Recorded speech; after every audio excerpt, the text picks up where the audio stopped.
Now let us proceed with question number 15. Let me read it for you. A tennis ball is dropped on the floor from a height of 4 meter. It rebounds to a height of 3 meter.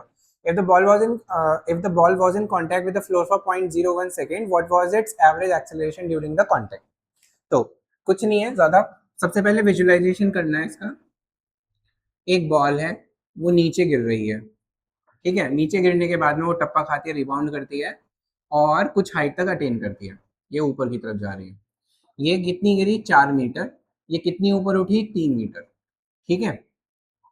मैंने आपको एक sign convention बताया था पिछले वाले questions में जो tower के थे. अपवर्ड का कोई भी वेक्टर हो वो कैसा होगा, मतलब कोई भी फिजिकल क्वांटिटी हो वो पॉजिटिव लेंगे, और डाउनवर्ड की जितनी भी फिजिकल क्वांटिटी होगी जिनका डायरेक्शन डाउनवर्ड में होगा उनको हम नेगेटिव लेंगे. इसके अलावा मैंने कोई, हाँ और तो कुछ नहीं है. टाइम दे रखा है आपको 0.01 सेकेंड. ठीक है. आपसे पूछा गया है एक्सेलरेशन. Find average acceleration. चलो निकालते हैं फिर से. देखिए, आपका जो एक्सेलरेशन है वो एक होता है इंस्टेंटेनियस और एक होता है एवरेज. इंस्टेंटेनियस में हम कैलकुलस यूज करते हैं, कैलकुलस डिफरेंशिएशन इंटीग्रल. और एवरेज में हम 3 क्वेश्चंस में से जो एक्सेलरेशन निकालते हैं वो हमारा एवरेज एक्सेलरेशन ही होता है. तो ये कोई नई टर्म नहीं है, ये बिल्कुल वही टर्म है, बस थोड़ा सा नाम अलग सा इसके आगे एवरेज ऐड कर दिया.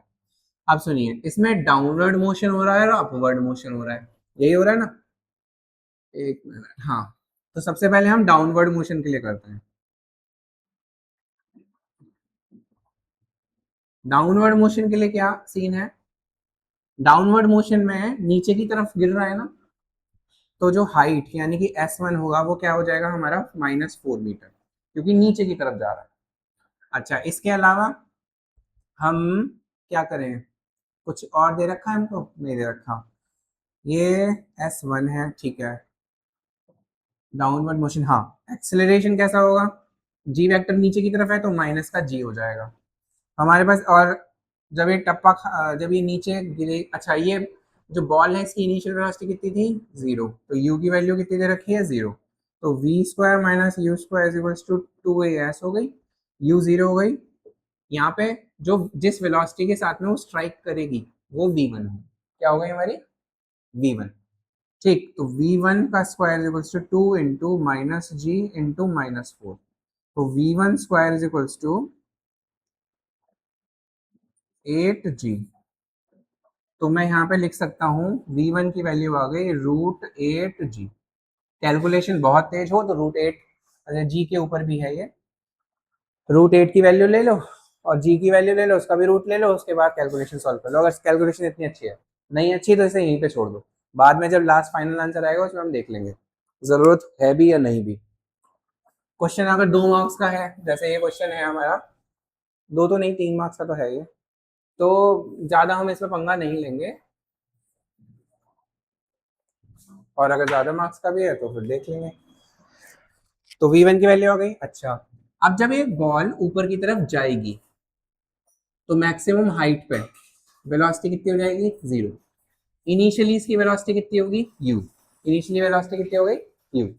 अब जब भी ये बॉल नीचे बाउंस बैक करेगी तो इसकी कुछ ना कुछ एनर्जी लॉस होगी. उस एनर्जी के लॉस होने की वजह से इसकी जो वेलोसिटी, जिस वेलोसिटी से वो टकराई है, उस वेलोसिटी से वो ऊपर नहीं उठेगी. क्योंकि अगर उसी वेलोसिटी से ऊपर उठी होती तो सेम हाइट को अटेन किया होता, पर इसने सेम हाइट को अटेन नहीं करा है, यानी कि वेलोसिटी में चेंज आया है. हमें ये समझना है. तो u1 ये जो इनिशियल वेलोसिटी है इसको मैंने क्या मान लिया? चलो u ही मान लूं या v2 मान लूं, कुछ भी मान लो. तो मेरे पास v square minus you square is equals to 2as हो गई. ठीक. कितनी हाइट गई है? प्लस का 3, क्योंकि ऊपर की तरफ जा रही है तो प्लस का 3 हो गया. फाइनल वेलोसिटी कितनी हो गई? 0. Minus you square is equals to 2 into minus G. G की वैल्यू वेक्टर हमें, वो डायरेक्शन हमेशा नीचे की तरफ है तो हम इसे माइनस जी मानेंगे. इंटू हाइट कितनी अटेन करी है? प्लस का 3. ठीक. तो यू स्क्वायर कितना हो गया मेरा? माइनस का 2, माइनस का 6g. माइनस का माइनस गया तो u की वैल्यू आ गई √6g. ठीक है. अब जब ये टकराई है ग्राउंड से तो यहाँ पे वेलोसिटी का चेंज हुआ है। कितनी देर के लिए टकराई है? 0.01 सेकेंड के लिए टकराई है। तो एक्सेलरेशन का फॉर्मूला क्या होता है हमारा? v minus you upon T. इसको मैं v2 बोल सकता हूँ, कुछ भी बोल सकता हूँ। तो acceleration is equals to v1 minus v2, क्योंकि हम यहाँ पे चेंज देख रहे हैं। अगर ये मोशन लेंगे तो v-u का हम पैरामीटर जो हमने सीखा है उसको अप्लाई कर सकते हैं, पर क्योंकि ये कांटेक्ट वाला है इसलिए मैंने से यहाँ पे v1 और v2 लिखा है।